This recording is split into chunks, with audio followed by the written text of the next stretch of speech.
Aujourd'hui, on a une structure spécifique pour la gestion des projets. Donc on a un responsable projet et un leader technique qui vont cadrer le projet. Le responsable projet va gérer tout ce qui est la partie planning, financier, contact client.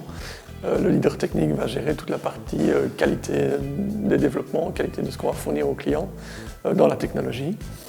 Ensuite, on a les ingénieurs projets donc, qui eux, réalisent le projet et font la mise en service chez le client. Donc ça, c'est l'ensemble de notre équipe projet. Et puis après, il y a différents aspects à gérer, donc, que sont les plannings dans un premier temps, notamment l'interaction entre les différents projets, s'assurer que les personnes, les ingénieurs sont disponibles, s'ils travaillent sur plusieurs projets en parallèle.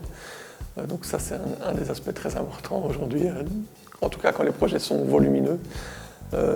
Et puis après, donc, bien cadrer le besoin du client par rapport à ce qu'on a vendu également, pour s'assurer que ce qu'on délivre correspond bien à la demande et à ce qui a été vendu, sans faire de la surqualité non plus, puisqu'on doit rentrer, nous, dans nos forfaits au niveau de nos ventes.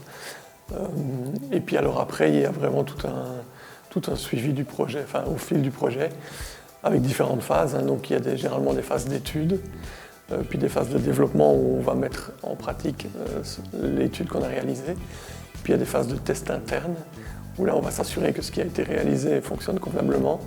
Et puis des pré-tests avec le client. Et puis alors vraiment la mise en service en production, où là on délivre la solution au client de façon définitive.